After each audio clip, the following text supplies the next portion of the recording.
Welcome, everyone. Thanks for joining us on this Saturday morning. We know it's a little bit early, but we're going to get through this. It's going to be great. Kat has been up for hours now and is ready to go at the AIBI Fashion Lab with a couple different home serger varieties there. A couple housekeeping things. This event was put together by both AIBI and Chicago Fair Trade through their Conscious Closet Club. AIBI is an organization that's been around since 1987. We help the sewn products industry thrive and grow and develop here in the city of Chicago. Chicago Fair Trade works with companies who are fair trade and are based here in Chicago. We have a few events coming up that we'd love to tell you about. For AIBI, we have actually a sip and sketch coming up on October 7th. That will be in person for the first time since February of 2020, which was the first one. So we're really excited about that. It will take place at the lab where Kat is currently located. And we hope you guys can join us for that. It's going to be a great time. In addition, we have our big fundraiser for the year. Rev Up Chicago is taking place on October 21st. And it will be a hybrid event. So we have a fully virtual event available, plus a VIP watch party if you would like to join us in person. That one's going to be really great. So we hope you guys can join us for that. I'll drop a couple of those links into the chat box once I'm done talking. For Chicago Fair Trade, they have Global Fest coming up on November 12th, which will also be a hybrid event. It is going to be from 6 to 9 p.m. in person at the Newberry Library, but there will be virtual options to attend as well. They'll be sharing some more of that on their social media or on their website if you would like to see some more details. But without further ado, I'd like to introduce Kat Anderson. She is the Member Services Coordinator at the Apparel Industry Board, and she is here to show us how to do some basic threading and maintenance on our home sergers. Thank you. Take it away, Kat. Hey. Welcome, everybody. I'm kind of excited to help demystify your sewing machines by showing you a little bit about what a serger is, how to take care of it, that sort of basic stuff. We've got two different models here today. This one is a little bit older. It's kind of nice. You can't see it, but it's got a metal case. But as you can see, it looks very much like this one over here, which is a little bit newer. This is a Consew Tuffy lock, and this one is called My Lock. It's a Janome. There we go. And that may sound a little weird, like My Lock, Tuffy lock. What is that about? Well, first of all, a lot of times you'll call these sergers, but they're also called overlock machines because of the type of stitch. So it creates loops around the edge. And that's one of the reasons why you'll get the play on the name of lock on a lot of machines. So if somebody says, oh no, this is an overlap machine or this is a serger, it's pretty much the same thing. And I have not quite been able to determine yet why some are called one and some are called the other. So most of the time, as we were kind of like bantering earlier, you can see that they will have not yet, that's a little early, 4 cones of thread, right? On each one. And also the machine will open up inside. This is because each one creates a slightly different, loop. And then usually there are 1 to 2 needles to keep those loops in place. One of the nice things about the serger is that it creates a slightly stretchy seam. So most of the time you're going to be using this with knits. Although a lot of times there will be people who will use it with wovens if you need to create the edge of the seam and finish it off a little bit.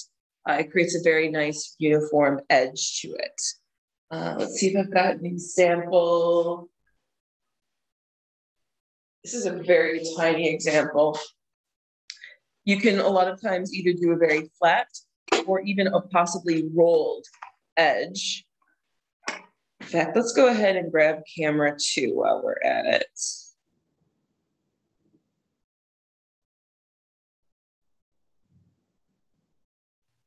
So this is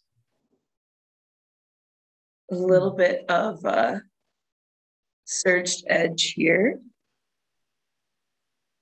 You can kind of see there's one layer of stitches there, looped over, and then looping on the back as well. Now this one is a very tight, narrow edge, often used to finish off wovens like for scarves and things like that. So that's one way to go. Otherwise, a lot of times with the serger, you can actually also do a seam. You don't have to stitch it with just the straight stitching and then finish off the edge. You can do it in one. So let's see here. Sorry if I have a smudge on my cheek, but I think it's just my cheek. So one of the things that I wanted to be able to do for everybody today is kind of give you a little insight as to what goes on the inside of the machine. As we saw a little bit earlier, you can actually open up most sergers. There we go. Exactly. Right out. There you go. And then this opens on the side. And usually the panel will slide over and then drop down, right? And one of the things you always want to do is just a little bit of cleaning out. There's quite a bit of fluff in here. Let's see, where do they sit? I think I had a brush. 1 second.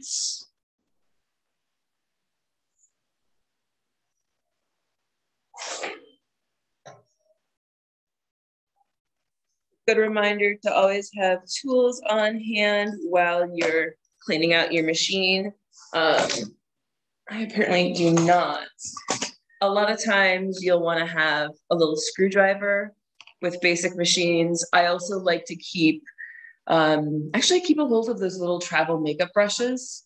I think you could probably do with some of the clean mascara applicators as well, because a lot of fuzz tends to build up in these machines, right? Because if you can see here where the presser foot is, there's also a little blade right next to it. So you can have the blade engaged to trim the edge of the fabric as you're stitching, and it gives you that really nice crisp edge. So another thing that you may want to have on hand is just a little bit of machine oil. Obviously, the sewing machine is a machine, and it has moving parts, metal moving parts a lot of times, that need to be kept in good condition. With the more modern sergers, you don't tend to need to do oiling as much. With this older one, there's actually holes here. Can't quite see here, but then also on here, and they are painted red because the red holes are where you drop oil in to make sure that it's well oiled to move well. Okay, we're just going to continue to sort of get in here, clear out some of this fuzz and fluff that acquires as you're stitching. And that can actually really impact the performance of your machine. So if it's starting to feel a little bit sluggish, it's not working quite as well as or easily, or if threads are getting snagged, this can be one of the ways that you can really kind of up your game and make sure that everything is looking its best. And while we're in here, I am going to start the second camera.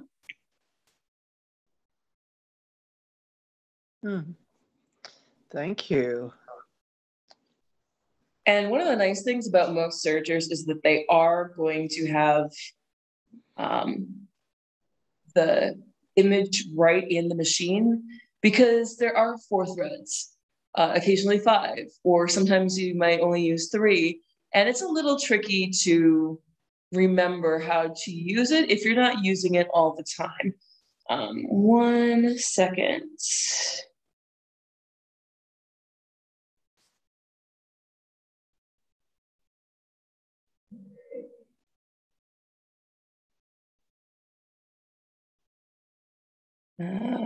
Give you a little bit closer look here. Oh, did my camera go off? 1 second.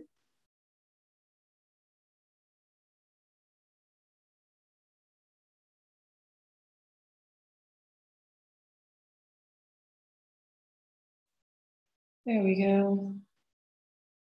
Playing around here. Sorry, I just got a message. One of our attendees was not able to get in, Amber, and for some reason they were emailing me. So I just forwarded that to you. So you can kind of see here, we have 2 needles. And then we have some inner mechanisms. See how close we can get you here. And this one has been well loved and well used. You can see how much fluff is in there. In fact, I'm going to try to, now that I've kind of adjusted things here, I'm just going to go ahead and kind of do that, because I apparently forgot my little brushes. And then this is one of the loopers. Yeah. And then this one is another. Now, the tricky thing is that we've got the one side going on here, but there's also information and access points on the other side here. Let's see, actually, drop this down here. So, microfiber, no, so that cloth is actually just a scrap piece of knit that I have. You could use microfiber. See, we've got the needles down into the machine, and then this second looper comes out this side. Oh, this is, see in the dark? It's right there. See how it kind of moves back and forth.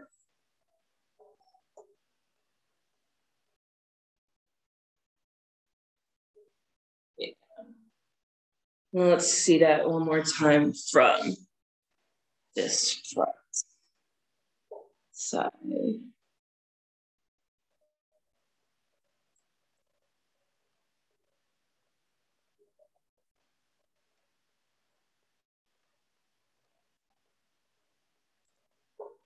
The fun and funky part.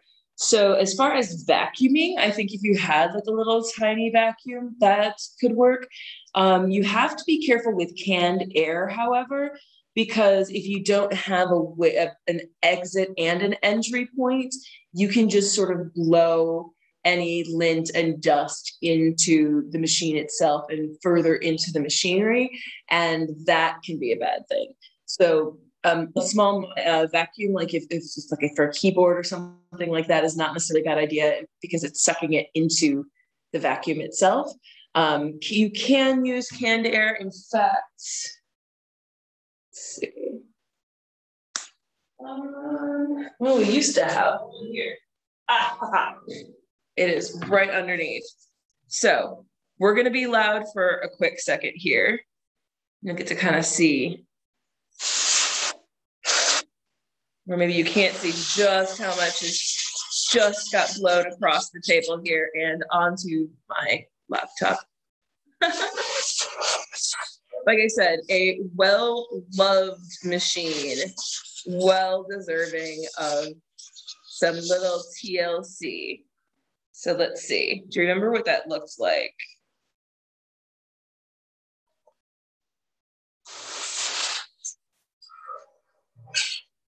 A little bit better even now. Right? A lot less fuzz going on. But you definitely needed to have, if you can see, just how much got blown out the other side. Try. Here, you can see, you can, it's a little bit that came out the bottom. And then go from the other side.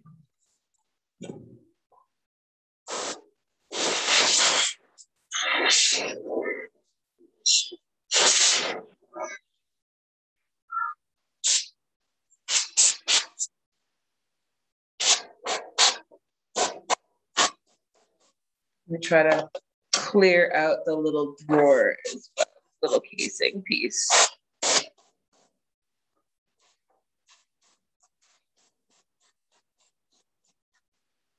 There we go. I am so gonna have to clean up the lab after this, but you know, you guys are worth it. And please feel free to keep dropping questions into the chat as we go along. I want to make sure that everything is feeling clear, that you are getting a chance to really see what's going on inside here. So one of the next steps when you're opening this up is to really take a look at the threading, because that's where a lot of people start feeling overwhelmed. I mean, heck, half the time, if I'm not using the machine often enough, I don't remember how to thread it. So there is actually a trick that you can do when you are threading, if the machine has already been threaded, which I really, really like. Basically, you just snip here, just above the thread cone, and then you can go through. You just tie the end that's already on there to the new thread, and you can pull it through. So I'm going to go ahead. Actually, let me.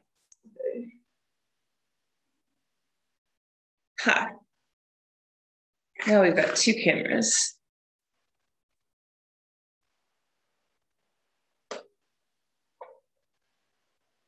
So I've got a chance to see from a couple different angles. Go ahead, cut the thread right here. This first one, and I brought us some different color threads, so that should help as we watch the threads come through. Now, most machines, you are going to want to do this in a particular order. I always go from right to left with the threads, just because there does seem to be a way, especially with having the loopers done first, that you want that to go through before you hit the needle threads, because it will pull the loops in the right sort of layer, right? So let's see here. Here, it's going to go up here. I can get it. I'll hold it down here. And we can watch.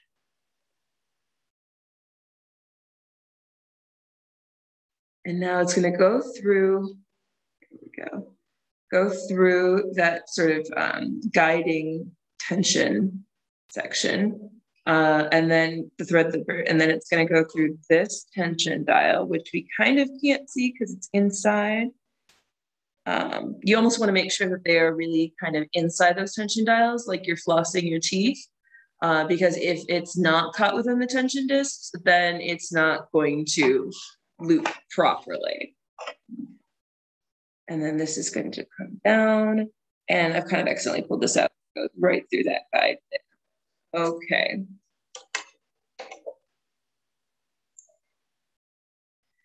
Now, so we've gotten through here, and as you can kind of see, I didn't quite manage to actually match up the thread colors. I thought I would go in color order and go, you know, red to dark blue, but they started with green on this one. So this thread is going to correspond with this green one. Sorry, I'm making sure that I'm also checking the camera and doing that. It's going to go through, as we saw before, those thread guides all the way down through here. Keep this locked in, and then I'm going to just pull these through here. We can get the right one. This is the tricky part, trying to make sure that I've got the right thread that I can pull up here to show you as it goes. This got looped around somehow. That's not supposed to be there. See, this is the fun part. We're going to get to troubleshoot this as we go as well. Threads have gotten cut around there. And that's not the way that's supposed to be. Figure out which one this is. So sometimes you might need to separate this a little bit, make sure that the presser foot is up. Make sure the threads aren't looped around there the way that they're not supposed to. And then you just kind of separate out these threads. So you want to see, okay, so this one is one of the needles. Let's see, kind of pull it and you see where the reactions. This one is the second looper. And this one is the first looper. Okay. So I'm actually going to trim the tail off of these so we have a little bit more agency with each one. Move that in back. This is second looper. And then this, as you can see, has already started to be pulled through. And there's a little thread guide there. There's another thread guide there.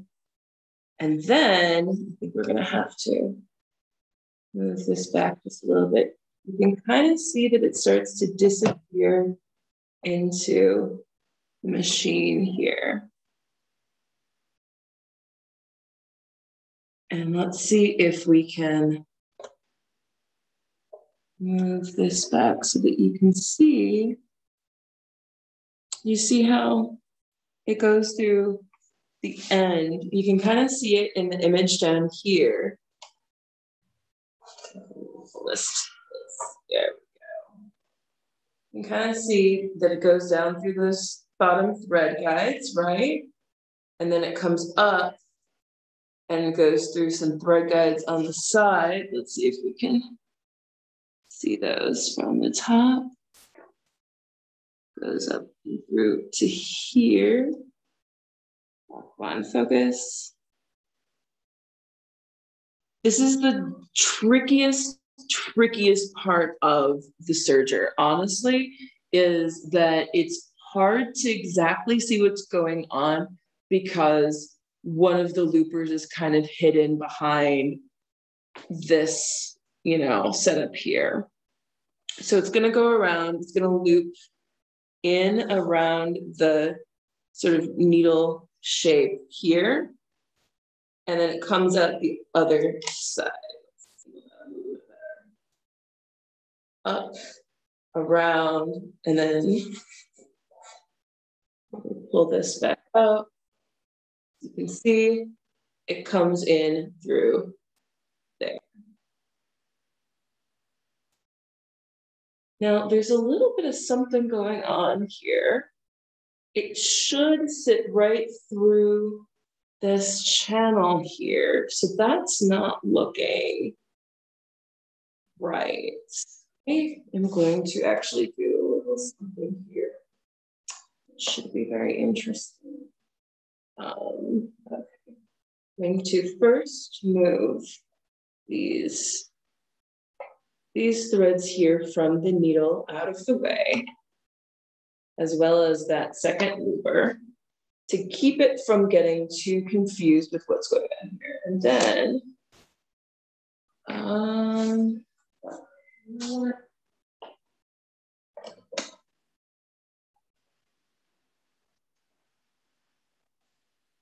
tools that are important. Pins, and sometimes work real well.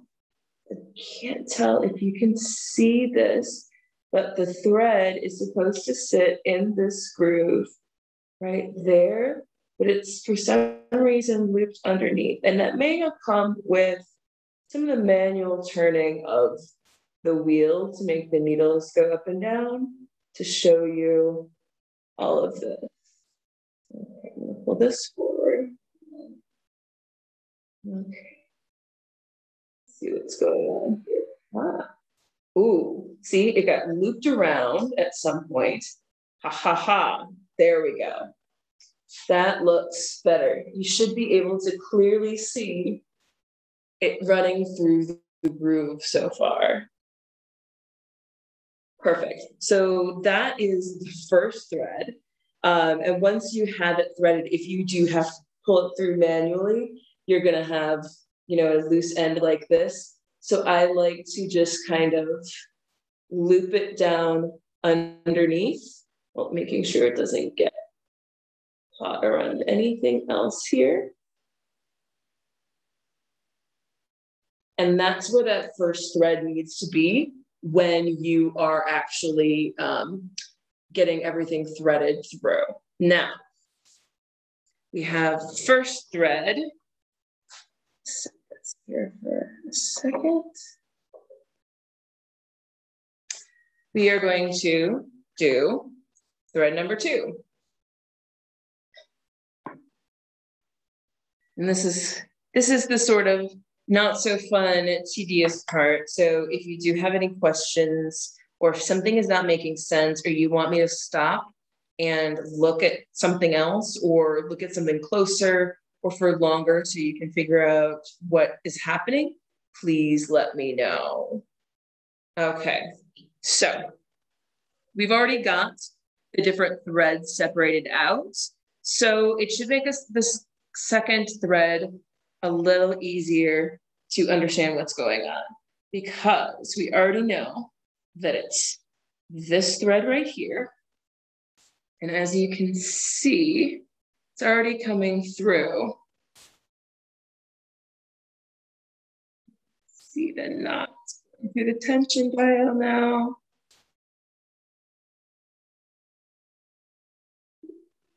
Focus. It's okay. And then it goes through that thread guide, the bottom one down there, and then it comes up, and you see how it goes behind the first looper, right? You kind of see the yellow thread going behind there, and there's actually a little bit of a thread guide there that it goes through, and then it goes threaded through that looper. See? Went a little faster, and I'm actually going to just kind of bring it behind the presser foot, right, to prep it for stitching. Now, the next ones, the threads, are fairly easy for the needles. I'm going to set you back over here for a second so that I can cut out those threads. Ta-da!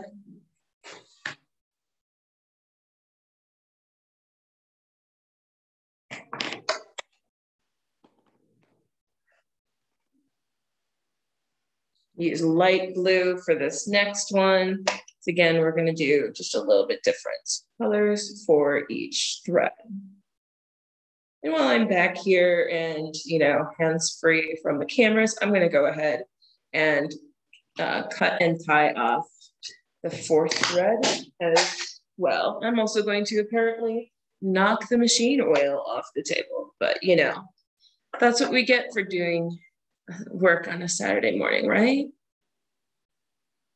Hopefully everybody is cozy with their coffee. All right, so we've got the threads tied off. We're going to take a look at this again. And again, we've got thread guides, tension dials, and then this actually comes through these little thread guides here around the section and through these thread guides. And they really kind of work in tandem. So I'm just going to pull both threads. You'll see that racing down the tension dials. Now, you want to be careful as you do this. And in fact, I'm going to switch up so that I'm pulling from here, because right now something's just getting stuck. That's just one through. Okay, and then we're not going to try to pull the knot through the needle. That can often bend and break the needle. And this, maybe part of that is because it's getting funny down here. Okay, let's see what's going on, shall we? Separate out one-handed, if I can, the two threads. Oh, that's pulling there. And this, oh, I see what's going on. The two threads have gotten twisted here. And it looks like maybe the one thread is going into the wrong needle. So I'm just going to go ahead and snip those threads.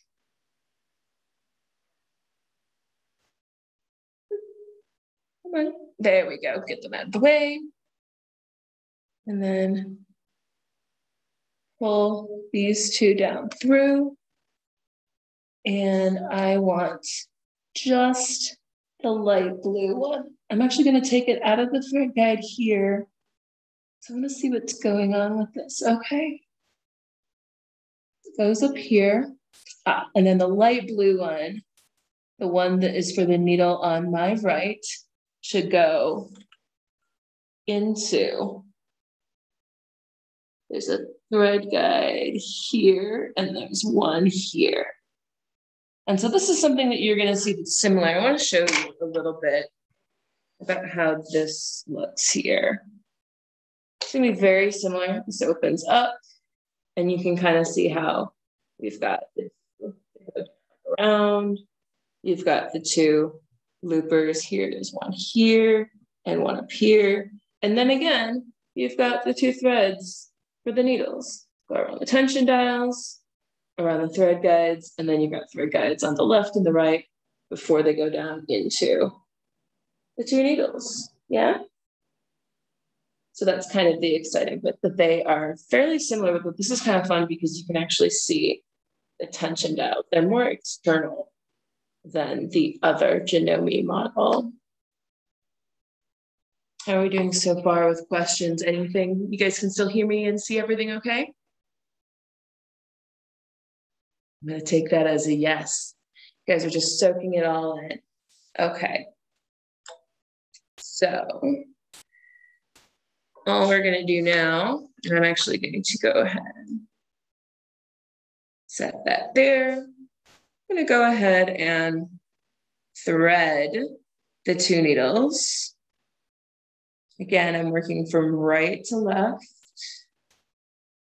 and feeling a little amazed that I got that on the first try, because threading the needle is not easy. It's also a little tricky to sometimes get behind the needle here.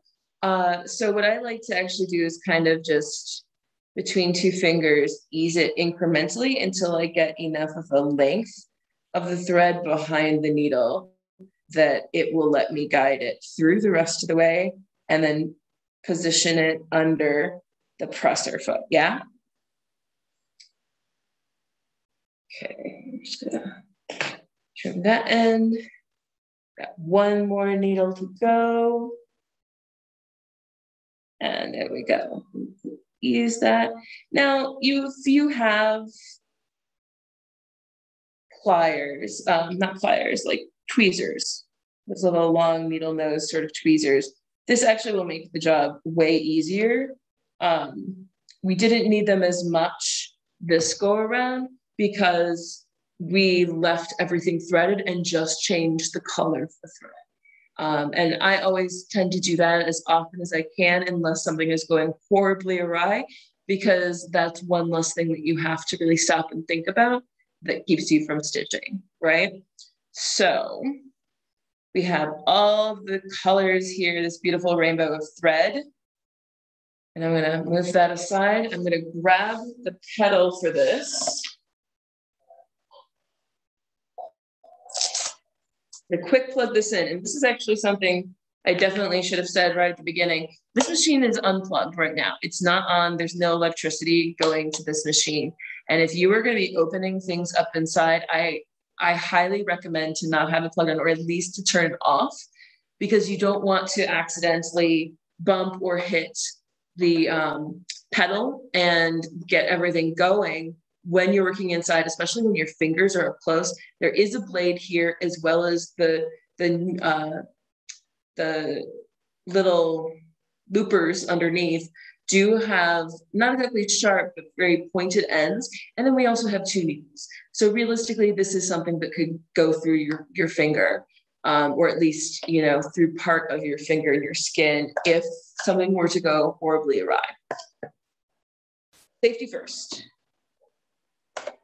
Plug this in.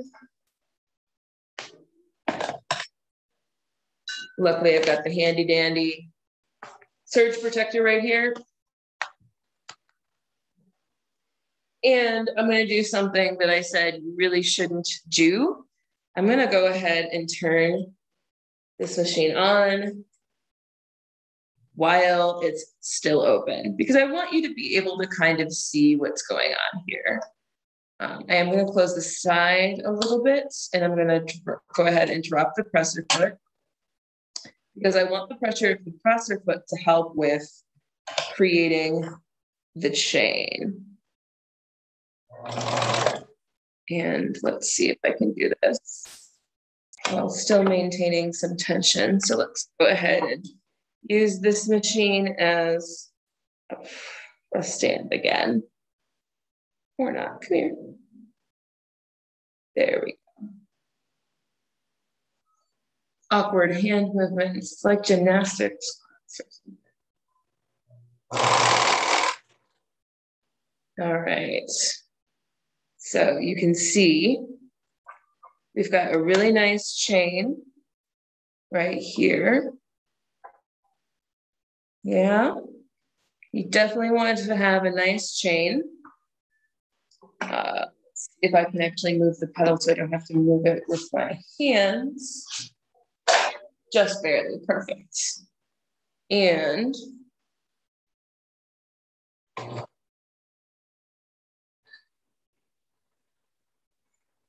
how that works when it's running, right? Again, got a real nice little edge there. I'm gonna go ahead, put some fabric in so that you can kind of see how this all works. Presser foot up.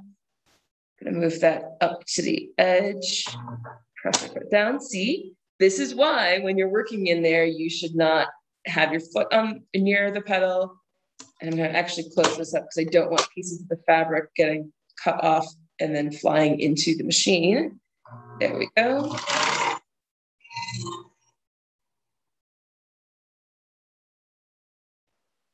And we have actually a pretty nice little seam there. I actually really kind of like this kind of multicolored look to it. Don't know if I'd actually put that too much on a garment, but you can see that's a really stretchy stitch, right? the beauty of having a stretchy stitch with the stretchy material is that even if it's going around your body, like it's the waistband, right? Or the waist seat or whatnot, you can still move with the fabric. The whole point of stretch fabrics, knit fabrics, jerseys, stuff like that, is that it moves with you, right? So this creates a stitch that will also move with you. So go ahead and turn the second camera off for a second and touch base with everybody. Let's see what we've got in here. Question sent in via email from somebody who will be watching the recording. What is the normal setting for the serger? I don't have my book, How to Serge a Hem Roll. Okay, so I'm not sure what exactly they meant by the normal setting for the serger. One of the things that you may want to take a look at, let's bring back the other camera again. So as far as the different dials, you do have tension dials, right? And that you're going to need to play a little bit around with to make sure that everything that is lining up just right, and that no one of the threads is pulling too much on the stitch. I really love how this machine actually tells you exactly with the colors where on the stitch, there we go, that particular thread is, right? And it also gives you, if you see here, there's a little sort of line in between the numbers, and that gives you the range that you generally want to be in for how tight the discs are and how much tension is placed on the thread. That means basically that the thread won't get pulled through the tension dials quite as freely. If it's more tense, it will sort of slow the thread down a little bit. It will give it more tension as it's going through the machine, which really can change up how the thread acts as it's creating the stitch, especially when you've got 4 threads like the serger. The other thing that we've got here is the stitch length, right? So this is set on a 3. Let's see how big. 5 is the biggest. And then R, which is for rolled hem generally, and then 1. So let's go ahead and do R for rolled hem.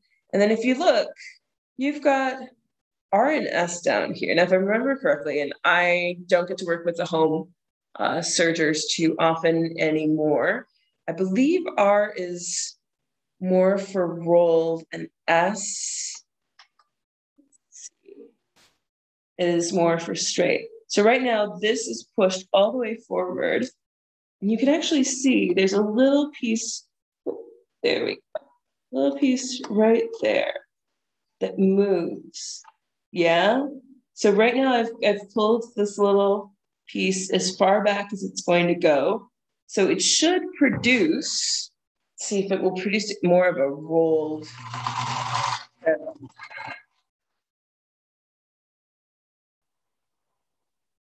Oh, this is.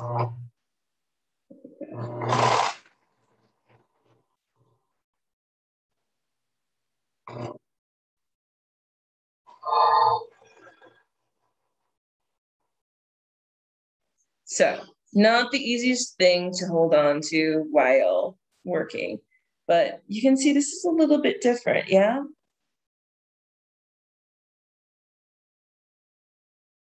It's not quite rolled, which is interesting.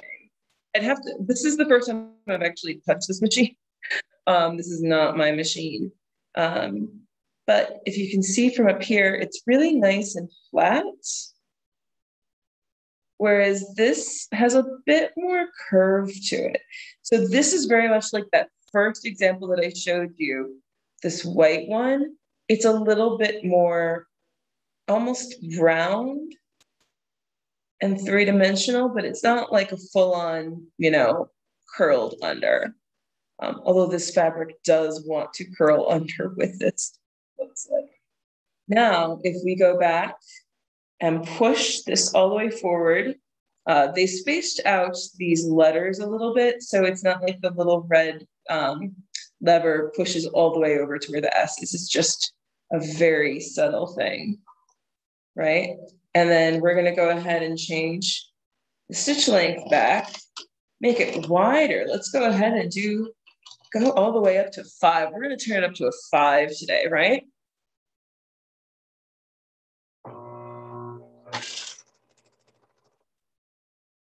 Okay. Make sure I'm giving it a little bit of something to cut off there. And you can kind of see where it starts to change here, right? Can you pinpoint exactly where it changes? See the stitch loosen up. And it's definitely flatter, right?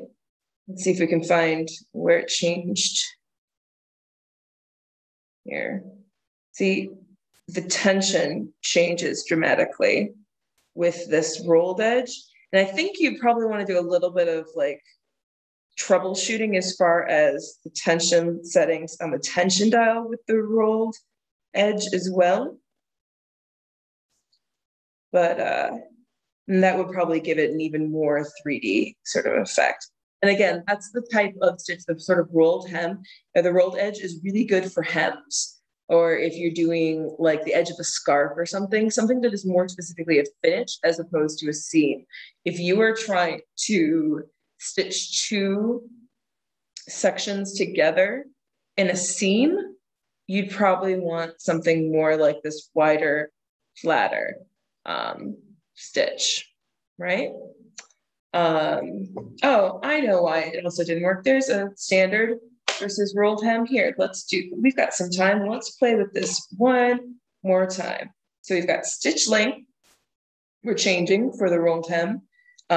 We've got standard versus rolled hem down here. And I'm going to bring this lever back all the way back to create that rolled hem. Let's try this one more time.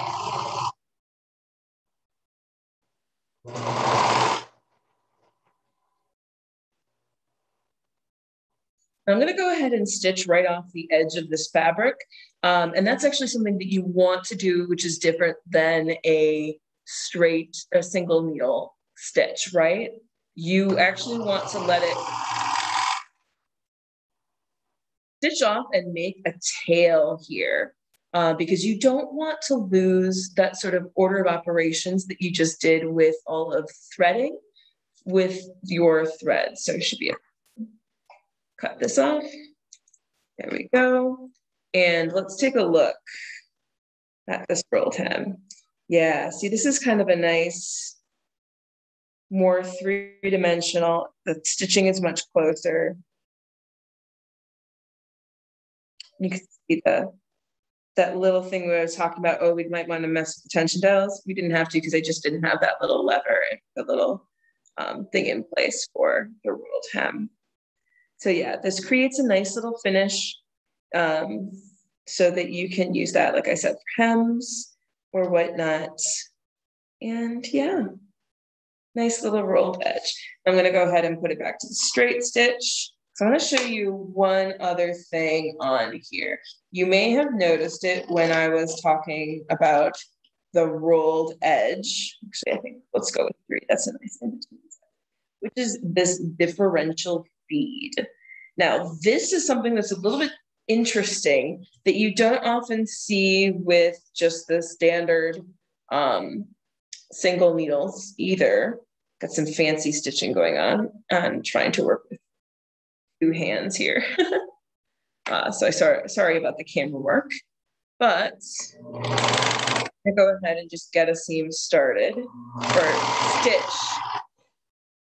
should say, because we're not doing a seam. I'm just working with 1 layer. But if you change up the differential feed, so let's go ahead and go lower. Let's do 1/2 or the 0.5, right? That's focus. There we go. 0.5. So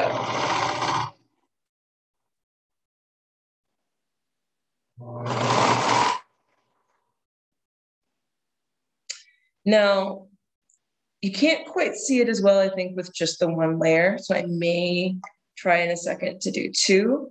But there's a little bit of a kind of a ruffle effect going on here, but it's very loose because it's changing up the top of the presser foot and the pressure that goes there and the feed dogs underneath. I'm not sure if you can quite see since I've got all the fabric set up, but right in there underneath, there is sort of a little grippy saw edge piece, and that kind of presses up from underneath and helps to feed the fabric through. It's the same on a regular single needle sewing machine as well. You know, you've got the presser foot action and the feed dogs from underneath, and that's what helps bring the fabric through. If you change and create a difference in the feed between the two, so in fact, let's go ahead and do that. Let's get two layers going on here. If I can keep one-handed stitching, do not recommend. Okay, so you see how this kind of like stretches things out just that little bit? Yeah, so that stretches that out. If you go to the 0.5, right? And then let's go ahead and turn it up. So 1.0, that's going to be fairly equal. That's going to be, you know, across the board, pretty much the same. But if we go up to 2, that's going to change things as well. It almost gathers things in, right? You see how that's gathering it in.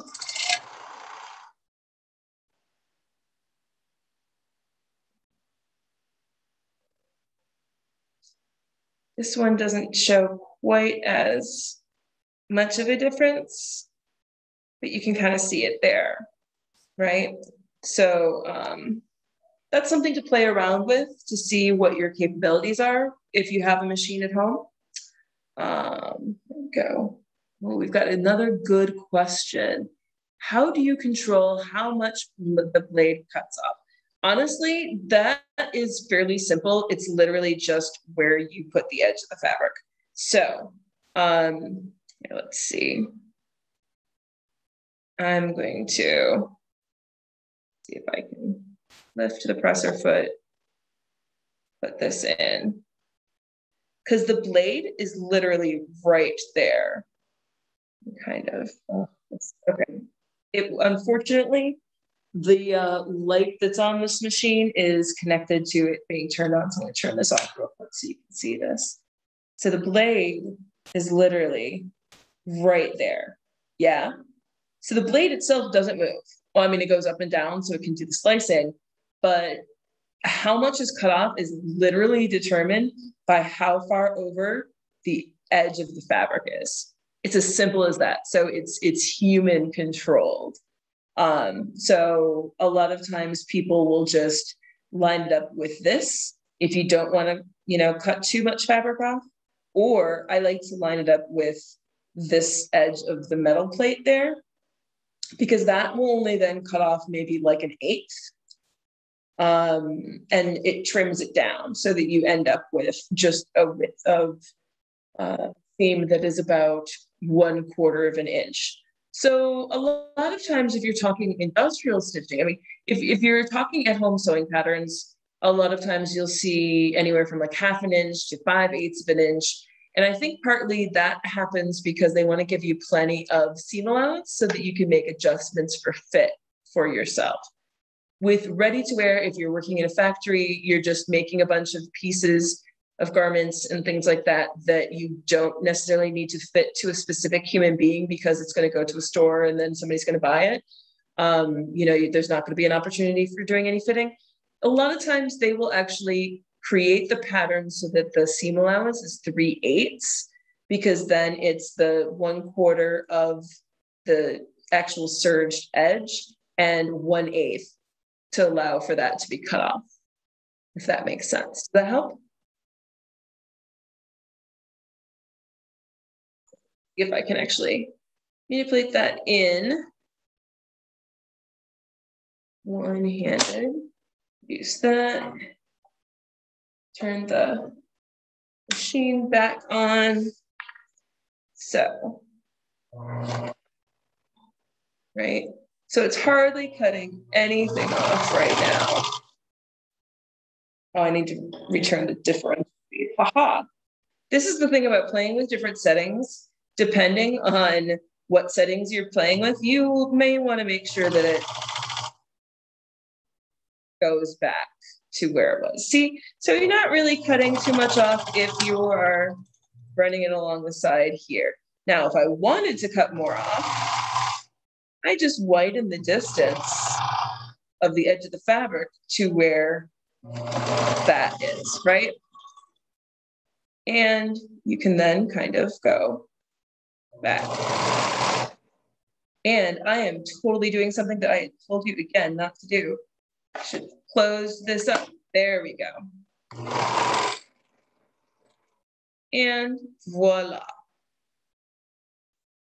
So that is the Janome New Home Mylock 634D, right? And again, we've got the Tuffy lock. This one is a little bit older. It's definitely got a little bit different setup as far as these are almost vertical with the tension dials, as opposed to with the Janome, they were straight across, right? They were very parallel and sort of built into the casing. But as I mentioned before, you know, this comes open and can then be put back into place. And this opens up. You can kind of see underneath, right? And it does pretty much the same thing. We've got the presser foot, which gets lifted up with the lever in the back here. You can see the blade just a little bit better with this, yeah? That's this right here. And a lot of times, if something happens to the blade, or if you've had the blade for a very long time, they can get a little dull depending on the types of materials that you're cutting with it, and you can order more. A lot of times, you know, the various sewing machine repair places will have replacement blades for the different brands. And as I'd shown before, we've got the two bottom looper threads, goes through relatively the same types of setup. You've always got thread guides, and then you've got the loopers because that helps create, and then you've got the tension dials. Same thing up here. You've got the two threads, goes through the tension dial, through the thread guides, and then down through. I should be looking at through the camera and not at the machine, so I can make sure that it's actually looking at what I'm pointing to. Okay, so let's go ahead and turn off this camera. We've actually got quite a bit of time if people have questions, again, about the sergers, about working with the serger. I thought this might take a little bit longer, but it didn't. So we've got plenty of time for you all. Not sure what other questions you guys might want to have. Obviously, highly recommended to make sure, like I said, that if you're messing around with settings, you maybe return it back to, I guess a normal setting would be, you know, just the 1.0 on the differential feed. Stitch length is somewhere in between, usually like a 3 if it's a 1 to a 5 ratio. You know, return it to the straight stitch as opposed to the roll hem, because that way, if you come up with a base settings that just is the general stitching, you can make sure that you're not surprised the next time that you use your machine. Like if you don't need to sew with it for a month and you don't remember that you just did a rolled hem to create a skirt hem, like a light organza skirt hem or something like that. You know, you don't want to be surprised, especially with the blade that cuts into the fabric, because that can mean that it's a little bit harder to recover from some mistakes. Yeah, and please feel free to unmute, turn on your cameras, things like that.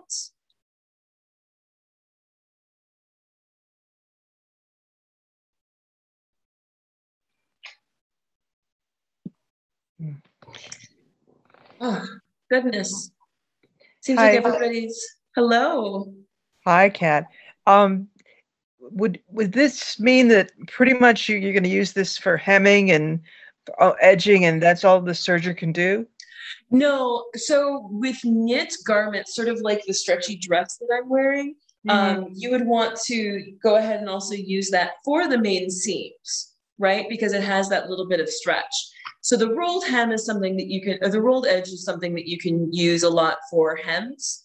You know, or if you're working with wovens, I know some people who like to overlock to serge the edge of their pieces, especially if it's a fabric that's going to fray a lot, to sort of protect and give a nice finish to those pieces, and then do their regular straight stitching.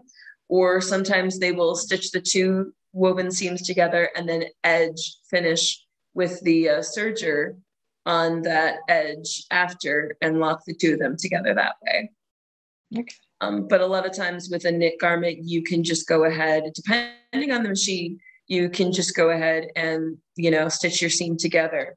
Sort of like what we did with when we were practicing with the differential feed, you know. So I just put literally the two pieces together, and now we have a seam, which you can't see because it's so nicely dark there.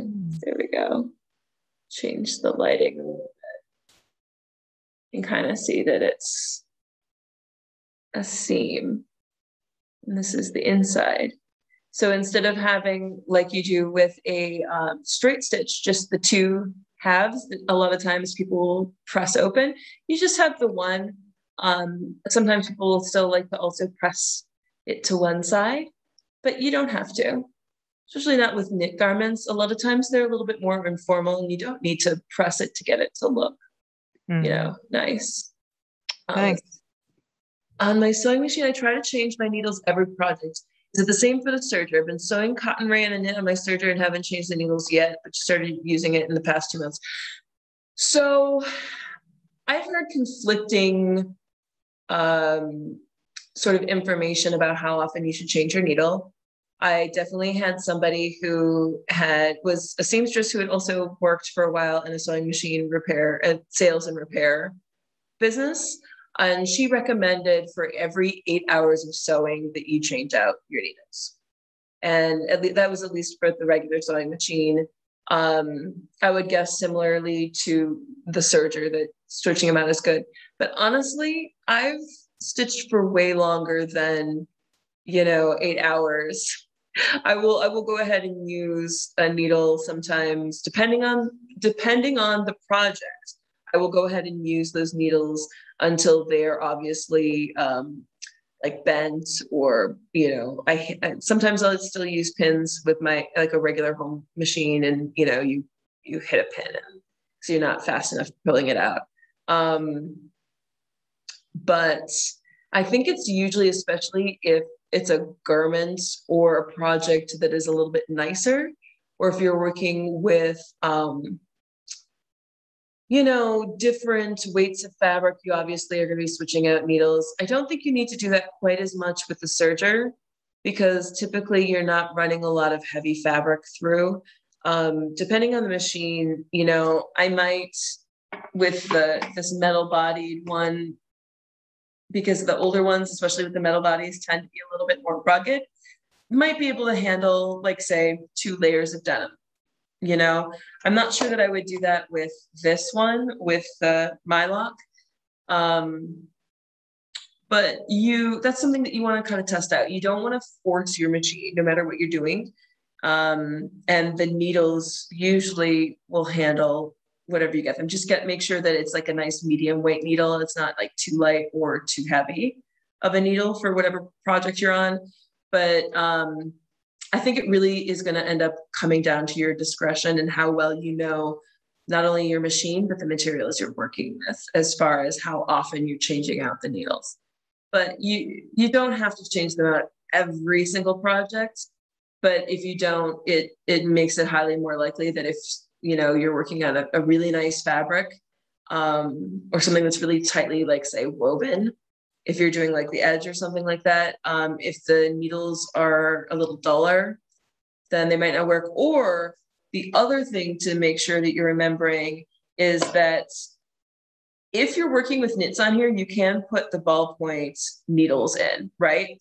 So something that you may want to be aware of, you've got sharp needles, you've got universal standards, you've got ballpoint knit needles, and then of course you've got like heavy duty and stuff like that. So sometimes I like to have knit needles in the serger, the ones with the ballpoints, because they're going to go through, especially on a finer weight knit. It's not going to, you know, like puncture a hole. It's going to, you know, try to make its way through in between the threads of the fabric itself. And so I've seen that a couple of times where there was maybe like some sharp needles, like some sharps in, whether it was a serger or the regular, you know, straight single needle stitch. And you can sometimes almost cut a hole in it. And when you stretch the fabric, then when the seam stretches, it almost starts to create a run. That would be more what you need to be careful of. Are they ballpoint serger needles or sewing machine needles can go in the serger? I think it's going to depend on the brand. You definitely need to check up on specific models, just like with specific models of the single needle machines can really depend on, because it's not that ballpoint is a serger needle per se. You can use ballpoint needles in just the single needle machine, right? For the regular straight stitch. It's more that you have to be aware of the brand and the model, and like how long the needle is and how thick the shank, the top of it, how it fits in. Because sometimes some brands will specifically want that shank, like if this is the needle, the top is the shank, and sometimes they're fully round and sometimes there's a flat edge. So it's more about how the brand and the model of your machine is structured, because if you've got, you know, just the round shanked needles, it's, you know, but you need the flat edge in the machine, it's not going to go in, you know, like round peg, square hole or something like that, or vice versa, you know. But also if the needle length is too long, it's going to start hitting the stuff underneath in a way that's not going to be good. So it's something that you need to be aware of no matter what machine that you're working with. Awesome. Yeah. Check your machine. Realistically, because I think somebody else had posted that they didn't have their manual for the machine.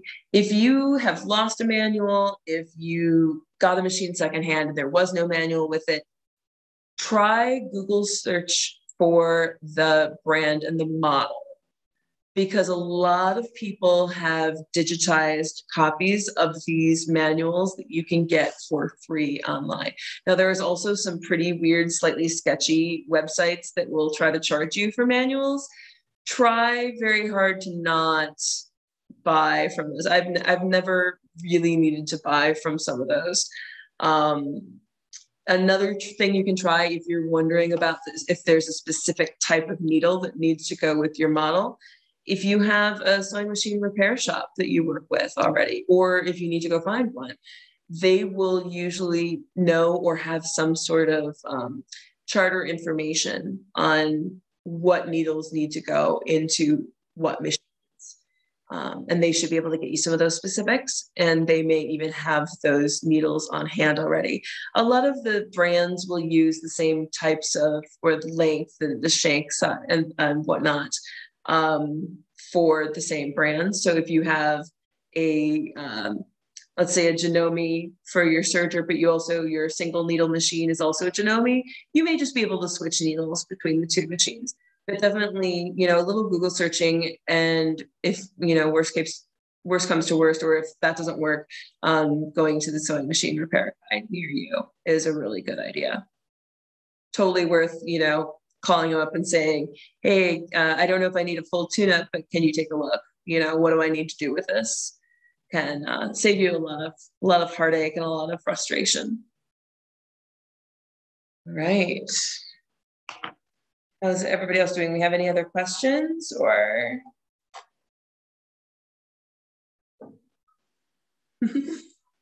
It's such a nice, quiet Saturday morning. Thank you guys for coming and sharing your Saturday morning with us. Hopefully this has been useful information. Hopefully my camera work with the second camera wasn't too bad so that you could actually see what was going on. And hopefully this helps answer a lot of questions that you guys have. A lot of happy sewing ahead of you. Let's see. Amber, Miranda, I'm not sure if you want to jump in with any more information on some of the stuff that's coming up, or if there's any other discussion questions that you guys have gotten or questions that you came up with. There is just one more question in the chat that just came in. Ooh, there we go. About thread. Ooh, okay, so Gutermann, I like the brand Gutermann, definitely. If you're asking about threads in general, I always try to go for a little bit better quality. The cheaper the thread, the worse the fraying and the fuzz can be. And I found that it also can sometimes mess with my tension. So like, it's extra confusing because there's like 22 different stitch functions. Oh my gosh, that almost sounds like I would want to just set aside a few hours and just sit with the machine and test out every different stitch and see what that looks like for real. Because looking at an image even in the manual is not the same as seeing what that actually looks like on your fabric, and trying it out with different fabric too. Like anytime I found that I get overwhelmed by my machine, anytime that I get overwhelmed with even a garment or something that I'm trying to stitch, because it feels like there's so many different steps, or maybe it's a slightly different technique, anytime that I can stop and just test it out, do lab experiments, so to speak, right? That I always find that kind of helps. And it can also be very inspiring because it gives you a chance to test out something new, to see what's possible in a way that you may not have had a chance to do before. And that usually gives me a lot of ideas for things to make and things to stitch. Let's see, did that actually answer the question though? It was good, or do you want to switch to rayon? As far as the material makeup of the thread, would you want like polyester or rayon and whatnot? I think that's going to depend more on the type of fabric that you're working with. I find that there are a few like home sewing books and things like that, and you could probably do some Google searching as well. Google search is probably one of the best things that's happened in the last 20 years. I use Google search and YouTube a lot of times. People are putting up a lot of good tutorials on YouTube as well. But I find that the type of thread and like whether it's heavier or lighter weight, things like that actually corresponds more to the fabric than the machine itself. Right? Because if you are working with a very lightweight fabric, maybe a silk, maybe you want either a silk thread or a rayon or something like that, something very much lighter. If you are maybe not on the Serger, you would be doing this, but if you're doing top stitching on, say, jeans, on some heavy denim, you'd want a very much heavier weight thread for that. And then you'd also want to make sure that you are looking at how heavyweight your needle is and looking at the size of the eye of the needle. So both needles and thread, whether it's the size or the weight, and the different types of actions, it's going to be more dependent on what you're sewing than what you're sewing with, if that makes sense. Yeah, definitely, Jess. With experience, it all gets easier. I think the biggest thing that I found for me, and I've definitely learned this the hard way a couple of times, give yourself the grace of the time to just practice and the opportunity to be able to just get it wrong, to mess up, and giving yourself the space to be able to mess up and try it again. Because if you're trying to learn something new on a project that you want to be finished nicely, because you maybe you're making a sample garment that for because you're starting a brand, or if you're just sewing something for yourself at home, if you start right in on a project that you expect to look very nice and it's something new to you, it's going to be trickier. You know, you either want to slow down and take your time and make sure that you feel confident in what you're doing.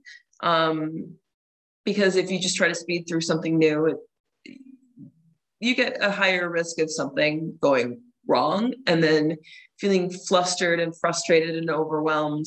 And nobody likes to feel like that. But, you know, come up with, if you feel like you need to have a reason why you're stitching something, even if it's a practice piece, you know, make a tote bag or find something that you can practice all those different stitches. I've definitely, again, learned some of these things the hard way. I'm always very goal oriented growing up. You know, I would come up with the idea of what I wanted to make. You know, or there's been some times I've had to learn on the job and really just sort of slow down and say, okay, I think I know what this is. Not sure. So I'm going to ask some questions. I'm going to look around. I'm going to take an extra 5, 10, 15 minutes, an hour to figure this out, test it out on some scrap fabric before I go into what the actual project is. What is the standard stitch for serging? It's just called an overlock stitch, you know, or a serge seam. There's the 4 threads. I think, does that help answer? It got misplaced. And so for serging, it's like 2, 3, 6, 2. Yeah, because you can do a 2 thread or a 3 thread or a 4 thread, and sometimes even a 5 thread. The most basic, the one that I've seen used the most, is probably the 4 thread. And then most of the time, because that gives you a seam that will let you actually create a seam, right? Like to sew the 2 pieces together and have enough tension between the threads to hold the seam together without, like, you know, sometimes you can open up the 2 pieces that you've just joined and you can see almost like a little railroad ties, you know, or little ladder pieces. You'll see the stitching, right? That means that that leftmost thread isn't quite tight enough, right? Now I've had also a really, really cheap serger for a while that I never could get the tension to not pull apart just that little bit. So it's really something, again, where I would recommend playing with it, just learning. Yeah, I've done it with like 4 different colors to see what's, yes, you know, is the problem. That is brilliant. Honestly, that is a great way to go through and see exactly what threads are doing what and what you may need to adjust, right? That's brilliant. Do I cut the serger thread off or do I have to tuck the edge in the seam?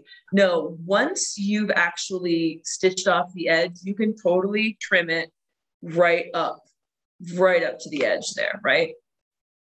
It's mostly that you want to stitch off the edge so that you're not losing the threads here, that are keeping everything locked into place because, you know, of how you're layering the threads through the machine to create the actual stitch.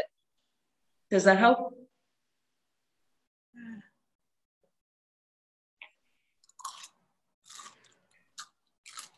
Okay, we've still got a little bit of time here. Anything else that you guys would want to see or see up close in the machines if need be, or? Rolled hem. The rolled hem. That one on this machine wasn't as rolled as I think I would have liked. Let's see if I can show you something a little different. It may get loud, so I apologize.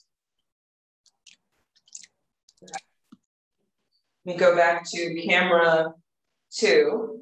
So this, to give you a different perspective, is an industrial machine, right? Can you guys hear me okay? Get a thumbs up if you can hear me okay? Yes. Okay, cool. So I'm not facing the microphone, so I wanted to make sure. So we've got actually 3 cones on this one. And I think that may actually be why the setting for the rolled hem that I just did on the other machine didn't actually roll as much. It was because there was still the 2 needles and it was stretching out the seam, if that makes sense, right? Because if you have the 2 needles, you've got width happening there. And so if I had taken one of them out, would have actually, you know, changed up how that would work. Now with this is a little bit different. We've got the foot pedal to make things go, but we've also got a foot pedal to operate the compressor foot. And that's one of the big differences with an industrial machine versus the home models, because the industrial machines are very much made to streamline and make your work easier, right? So if you need your hands, because you're moving from, oh, I've got a stack of garments or pieces over here, you're just moving and moving. That way you don't have to stop and lift something up every time in between. So, okay, it might get a little bit loud. Let's see what happens here. Oh no, this one is one of the quieter ones. Yay. Okay, so lining it up again, you know, depending on how much fabric you put over the side and how much is going to get cut. And this one is specifically set to that very narrow, more rolled hem. It's almost more of an edging.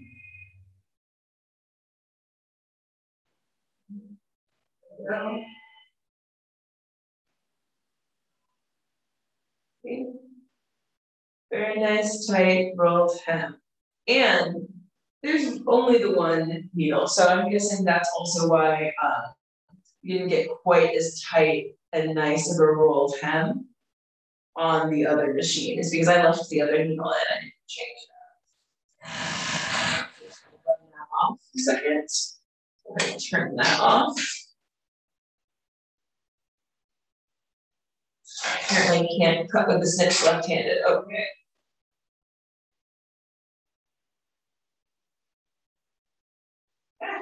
Apparently can't cut at all one-handed. Let's try this again. There. Okay. We also have a couple other sergers here, overlock machines. This one is set 4 thread, and this is set up so that you have a little bit wider seam and can actually do seams with this, right? So let's see, I've got some scrap fabric here, and you can actually kind of see what that, right? That one right there. It's kind of a nice wide seam. There's 2 needles. Let's see, 2 needles there. And yet, 4 cones, which we saw before, 4 threads. We've got the horizontal tension dials with their outside. And you can take a sneak peek inside for you guys. Unfortunately, my camera battery is dying, so I won't be able to use the second one for very long. This is a little bit different. You actually disengage the whole presser foot action. So you move everything out of the way. There's a little button here that releases. And then same action, see? Slide it to the right and then move it down. And luckily enough, even with industrials, they give us very nice color-coded diagrams. And you can see the threads coming through and going into looper 1. And then there's the second looper back there. Looks kind of familiar, huh?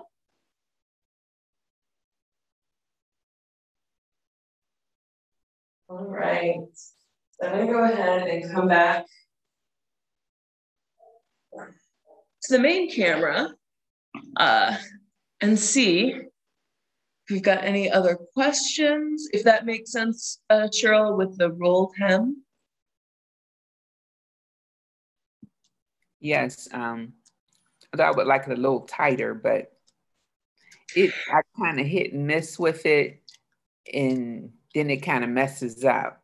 Oh, okay. But, If you have had the opportunity to sort of play around with, say, the stitch length, and with the rolled hem, make sure that all of those, you know, dials are in the right place for the rolled hem versus just the straight seam.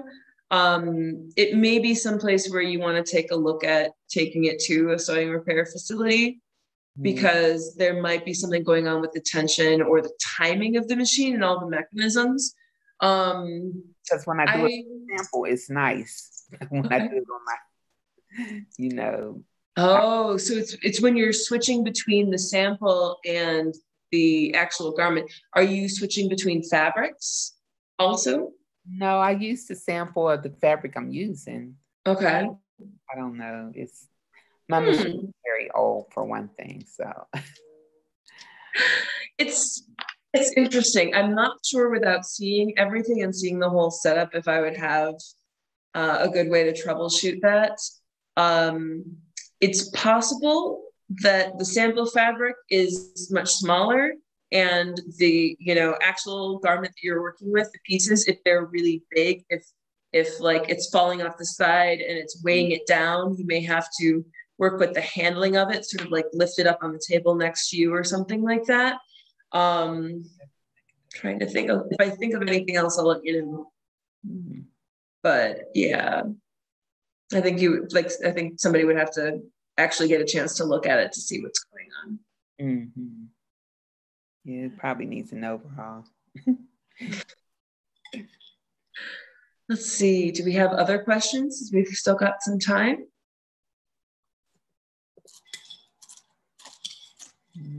Well, I feel like we've covered quite a bit of ground, actually. So hopefully it's been helpful to everybody. Is it still being, can you still go back over the recording? Go back over the recording. I believe that this will get sent out to everybody, so you will get a chance to go back through the recording. Yes, we'll get the recording out to everyone within the next couple weeks. Okay. Yeah, but if we have nothing further, thank you all for attending. Yeah. We really appreciate it, and I hope you all learned a lot. Working with your serger can be very, very intimidating. So this, I know for me at least, has been very helpful. Kat's actually working on my serger, which I'm learning new things about every day. So we hope you enjoy the rest of your weekend, and feel free to reach out to us if you have any other questions. You can reach me at acampos@aibi.com or Kat at memberservices@aibi.com. I will put that in the chat for you. If you are interested in learning a little bit more about working with industrial machines, or if you've worked with them in the past but you just don't have access to them now, we do have day passes available to members and non-members alike to come work here in the Fashion Lab. We do also have one-on-one tutorial times available on our services calendar. So if you're looking to get a little one-on-one hands-on with, say, an industrial serger, there are definitely opportunities. I think it looks like Amber is looking for that link to drop for you into the. You have a recording of last year's sewing machine. Is there a way to go and see or access that? That is a really good question, probably from Miranda. I think that we were looking at possibly doing another round of them, but we wanted to do the serger before we did the single needle machine. But I think so only folks that had signed up for that initial workshop received access to that recording. But we have noticed more demand to repeat that workshop. So I think potentially before the end of the year, or maybe in the spring, we will repeat that for anybody who wasn't able to join us the first round. Yeah. I had sent in questions to the CCC, and it's an error. Did you get the question? I don't. Yes, and Kat did answer them, so you'll be able to see those on the recording. Oh, was that the one about Oh gosh, it was much earlier up in the chat, and my computer is far away. Somebody did drop a question in. I think Miranda dropped it in from the email. So there was something about not having a thing, and I apologize, I can't remember exactly what it was to be able to repeat the answer, but we did, at least the one question, the one or two questions that got dropped in from an email, we did answer. So should be able to get that with re-going through the recording later. Thank you. Awesome. Thank you all so much for coming. This is really nice that we're able to use technology this way, that you can kind of do this from the comfort of your own home with having your machine right there without having to lug it anywhere, and that we're still able to kind of get you up close and personal with the inside of these machines. So I'm so glad that you were all able to be here, and I'm so glad we were able to share this information with you. See you all next time.